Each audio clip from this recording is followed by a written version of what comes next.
Who controls the algorithm? That is a question Professor Asaju has placed before us today. And I want to suggest, sir, I don't know what your answer is to who controls the algorithm. But as NCCE, we want to believe that the answer is sitting in this room. It's not in a technical company's headquarters. It is not in a server room. It is sitting here in academic regalia, preparing to receive a certificate that says they are ready to teach. The teacher controls the algorithm. And if the teacher does not, then the students never will. That is why this moment matters as much as it does. Ladies and gentlemen, it's time for the Convocation Lecture. I would like to invite Professor Dapo Asaju. I express great gratitude for the honor given to me to give this convocation address. I'm highly honored, and God bless you all. The title of this address, or the convocation lecture, is Human Capital Development, Meeting Global Standards and Local Needs in the 21st Century. This is very composite. It's talking about how we can develop human beings educationally and professionally in such a manner that they can be relevant globally and not forgetting their local context.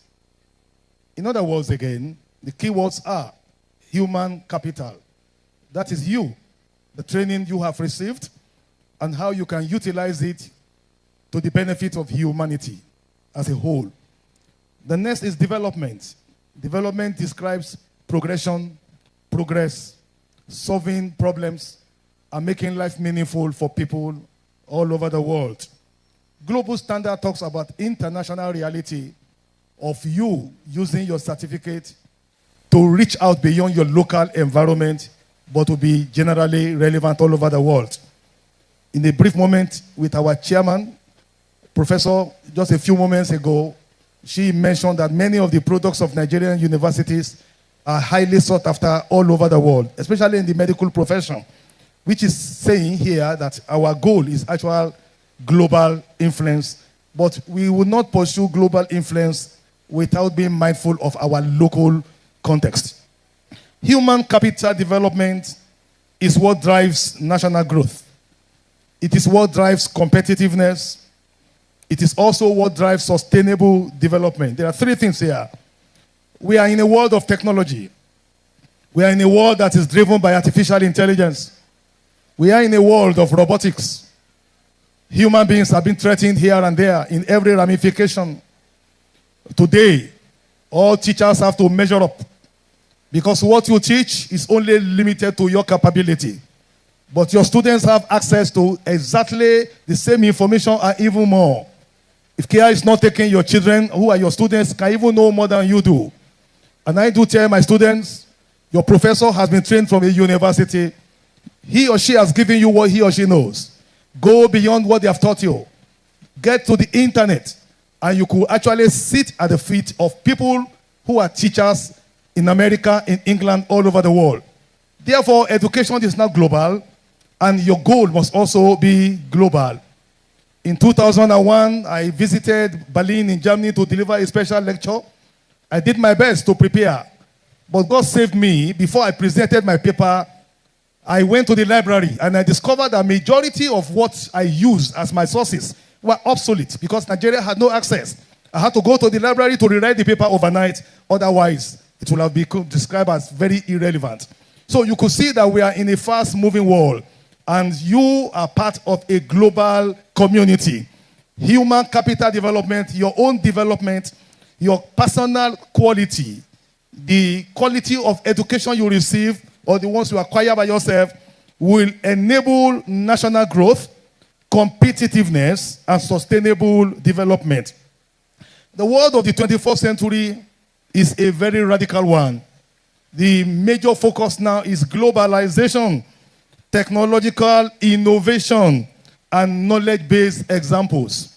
This is a very difficult time for teachers.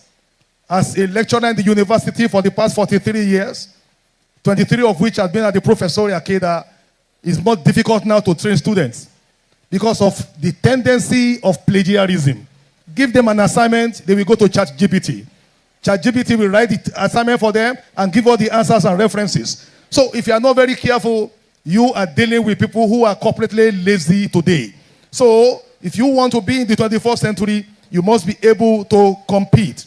It is important for nations to invest deliberately, strategically in education, in skills acquisition, in health and the productivity of the people. Our needs demand localization. It is of no benefit if you get your certificate and you are not relevant to your local environment. And this is the problem I have with our medical personnel. Wonderful people that God has blessed us with. It takes a lot of money to train a medical doctor, but when you have finished training them, who is going to benefit from their skill and expertise? Because of the poor wages and the unconducive environment in the country, majority of our students, our graduates, leave this country. No matter how much money they earn, it is not a good thing for a country to lose her best brains all over. We train them to heal our sick people. Ironically, you go out of this country and the doctors you see in Germany, in England, in India, Nigerian doctors, there were still people that we train here are the ones we pay heavily to go and meet outside there. We are not mindful of our local context. Patriotism is missing here, but we cannot blame them simply because of what they pay them over there compared with the peanuts that we pay them here. So there is a need for balance in producing people for the global market and also for the local impact. The ingredients of human capital development includes formal education, which is what we have received here. It also includes vocational training. It also includes lifelong learning. And I want to emphasize on vocational training. Whatever you have learned that is not applied practically is of no benefit to anyone. I give an example of somebody who has a PhD in mechanical engineering and who has risen to become a professor of mechanical engineering. And at the end of the day, he's driving a car along the road. The car develops a problem. He cannot fix his car. Who is he going to call upon? The uneducated mechanic who has not passed school cert. This is the one who's going to fix the car, to keep the car moving. So who is the real professor? Who controls the algorithm? It is somebody who fixes the problem. So you must pursue vocational training, lifelong learning, thank you, and as well as ethical formation. Ethical formation is very important. During my tenure as the Vice Chancellor of Ajakrada University, I visited Cambridge and Oxford universities. I got to Oxford University and I was told a story of a particular student who made first class in nuclear physics. As accustomed, the results of the faculty will be presented at the Senate, and the Vice Chancellor presiding over the Senate will ask, is this result approved? Everyone will say approved if there are no inhibitions. If somebody makes a first class, it is customary you must clap for that person and Senate, because you are producing the first class for this community. And the dean said, this is our best graduating student in this year. And is it approved? Everyone said approved. They had started clapping when an old professor stood up and said, this cannot be approved. And they said, what is the problem? This student has not failed any course. The man said, this student is a genius. He was in my class. Even though he's intellectually very brilliant, he is a very irresponsible young man. He doesn't dress properly. He's very rude to the lecturers. He always comes to class very late. He will be a bad example of a student of this university. He said, show me the certificate you are giving to students. What is written on it? Haven't been found satisfactory in learning and character. He's been awarded this degree. He said, this student has made first class in learning, 0 in character. Learning is only 50%, character is another 50%. The ethical content is very important. Someone said for you to train students and they graduate with first class brain without character, all you have done is to produce a bunch of clever devils. These are the ones who destroy society. Now this student cannot graduate. What are we going to do? The old man said, give him 1 extra year to become sober in life. And that is why it is very important that your studies here is a combination of learning and character. So your formal education must be combined with your ethical formation, your capacity building in the area of your specialization. You must also embrace digital literacy. You must embrace critical thinking. That's what we do in academics. We argue over every matter. We find fault with every proposition. It is in finding fault in what has been done before you that you do something new. And when you go to the level of PhD and you write a thesis, They will ask you at the point of your oral examination, what are you contributing to knowledge? So you must have critical thinking. You must have innovation, do something new, adaptability, and knowledge of artificial intelligence, align with international benchmark. Somebody said educational systems must therefore be designed to equip learners with these competencies, ensuring that graduates can compete effectively in the global market. The pursuit of global standards must not overshadow the importance of the unique socio-economic challenges, our cultural values, our development priorities. When you have learned the global information, come back home and apply it home. You are at home, solve the problems at home. This country will solve the problems of Nigeria. Nigerians must be the ones that will solve their own problems.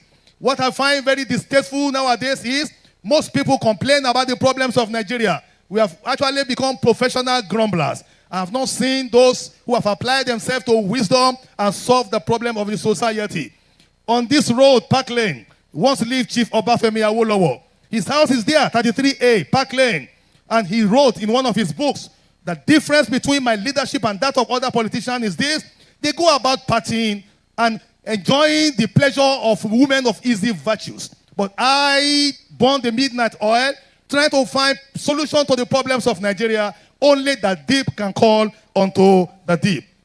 There must not be any mismatch between education and employment. In other words, it is a calamity today that employers, especially in the private sector, are telling us, university producers of human capacity, that our graduates are unemployable. Are you not sad that many of our graduates cannot speak simple English? Many of them have come to where they are by cheating in examination. We are producing people that are not sellable anywhere. Therefore, you need to overreach whatever has been given to you to develop yourself, efficiency, and prepare yourself to become employable. There cannot be any mismatch between education and employment. There is a need of collaboration between the educational institution and the private sector and civil society, so that when you have given them the theoretical, they will be able to learn the practical. Knowledge is changing. Technology is changing. We must be able to update our knowledge even when we live here. There is a need also to explore the resources in the digital platform. We can learn even from the digital platform. The internet contains so much information that you can develop yourself. You have graduated today, but this is just the first step in your journey of life. Let me talk about practical things. There are few things I wish that you take note of. Number one, only the deep can call unto the deep. If you are not solid in your knowledge, you are not solid in your discipline, you cannot address the challenges of the country. If you fight corruption, corruption can kill you if you have no integrity. Number two, you are in the will of God. Apostle Paul in Acts of the Apostles chapter 17 verse 26 says something, that God determines our times and the boundary of our habitation. In other words, that you have come to this institution, that you have read education, is in the will of God. For there is nothing that happens to a man that God does not know about. Many are the plans of a man, but it is the will of the Lord that shall come to pass. Perhaps you wish to have been a lawyer, a medical doctor, and God has brought you to become a teacher. Be very happy with where you are and allow the hand of the Lord to move your destiny. Where God has placed you, that is your sphere of influence. Use it maximally to change society where you have control.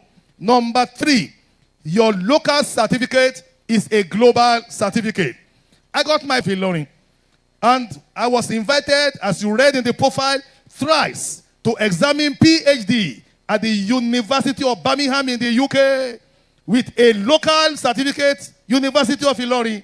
Thrice I have presided over PhD examination in a white environment. Why? Because the certificate here is not limited to here. It is a certificate that gives you access all over the world. Number four, what you study is only a foundation. It is not going to determine your height and ambitions in life. I read theology, and that simply means studies about God. But when I find myself as a vice chancellor of a university, I found myself presiding over the interview of professors in the health sector, professor in law, professor in sciences, and I said myself, with what I read in the humanities, God has taken me to a level where I am even determining even the appointment of other professionals.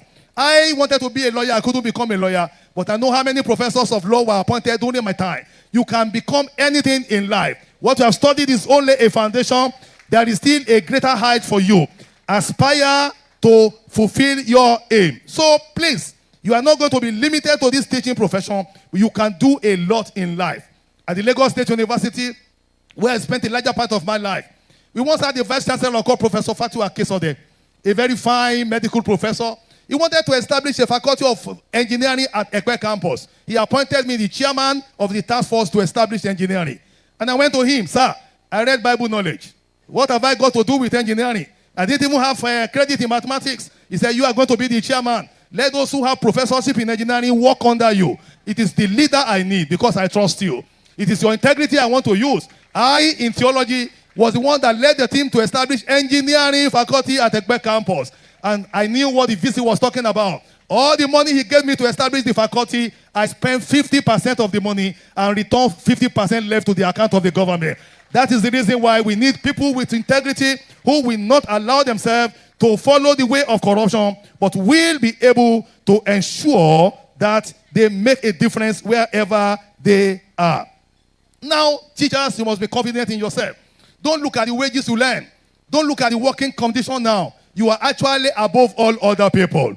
Angela Merkel, the former chancellor of Germany, like a president of a country, decided to double the salary of teachers in Germany. And the doctors rose up, engineers rose up. How can you pay teachers more than us? Who are they? What do they know? We are medical doctors. We are engineers. We are this and that. And they came to the chancellor. And the chancellor said, I am embarrassed that you are complaining that I'm paying teachers better than you are. How do you expect to be paid higher than those who taught you? That was what he said. So whatever anybody may become, the teacher is the one who has taught them. Therefore, please be proud of your profession and ensure that you carry it out with all diligence. And God will bless you wherever you serve by the grace of God. You must raise leaders. You must not just teach them in class. You must be role models. You are locus parentis to all those who come your way. So please, treat them as if they are your own children. You never can know what they are going to become in the future. I will give you examples of how schools were raising leaders in those days. We used to have in the Greek Empire in those days, Alexander the Great. His father was Philip of Macedon. He took his son, who was to be the next emperor, and handed him over to Aristotle. He said, train this boy for me. And he trained Aristotle. Aristotle trained Alexander the Great. He became an emperor and conquered most part of the world at the age of 32. Deliberate mentorship to raise leaders.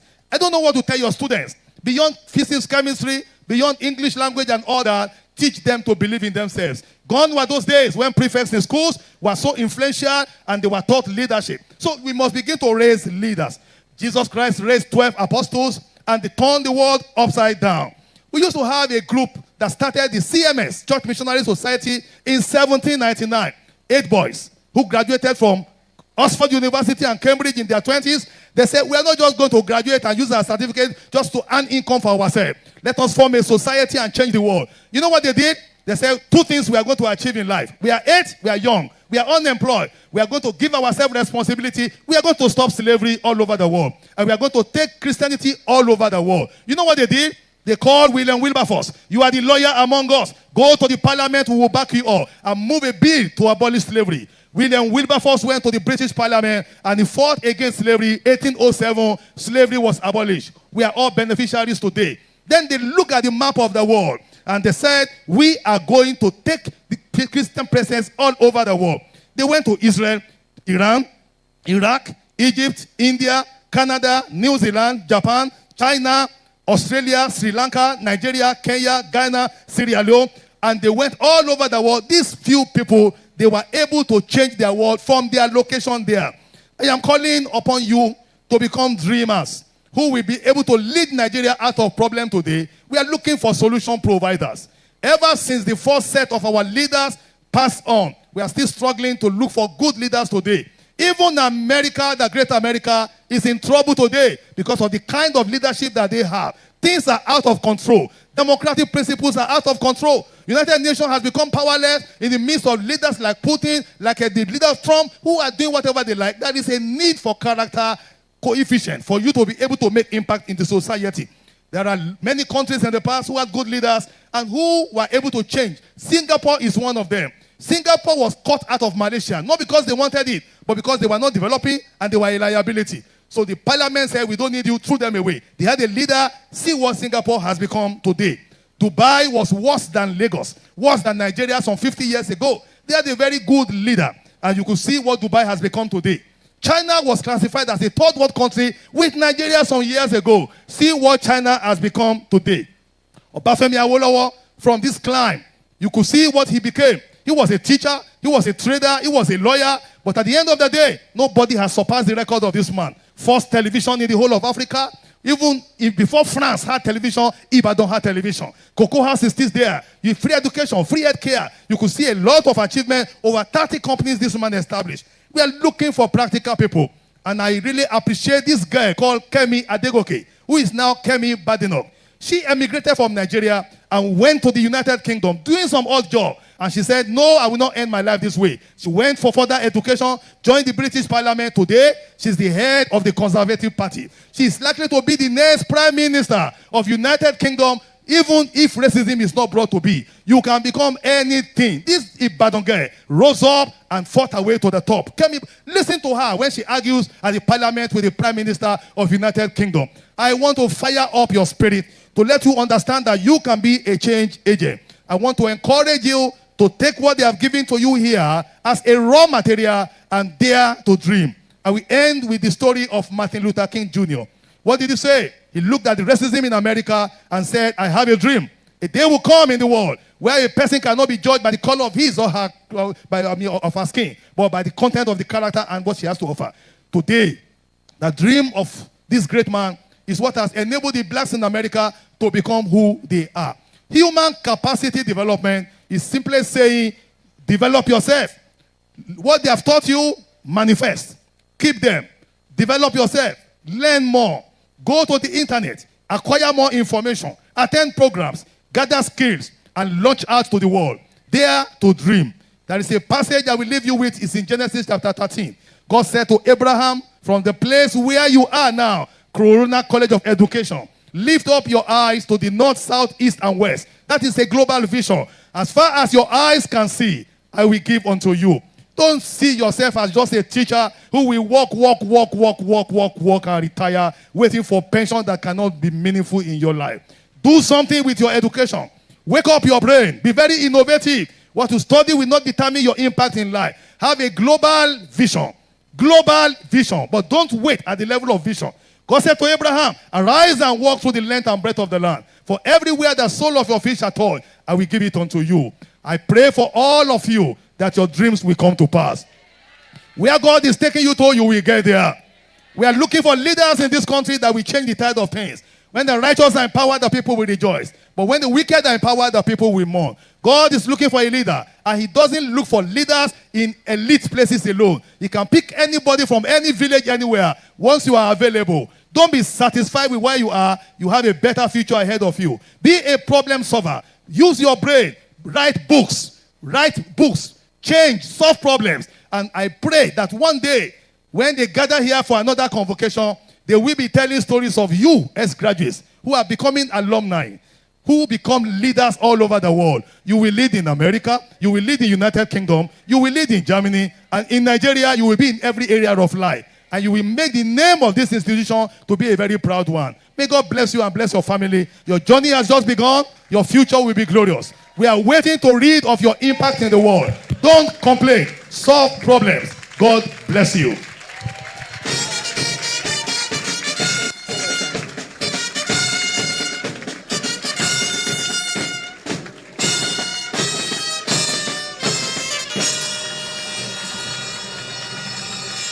Thank you very much, sir. That applause can be better. It can be better if you truly listen to him. Please put the hands together for him. That was very, very insightful. Thank you so much, sir. Wow. Professor Dapo Ashaju, you have really fired our spirits. Thank you so much. Key takeaway from that lecture this morning says, while you pursue excellence in global best practices, you must not forget your uniqueness, your cultural diversities, your values, because these will ensure you are sustained and you remain relevant where certificates take you. Thank you very much, sir. We are indeed very grateful. Thank you.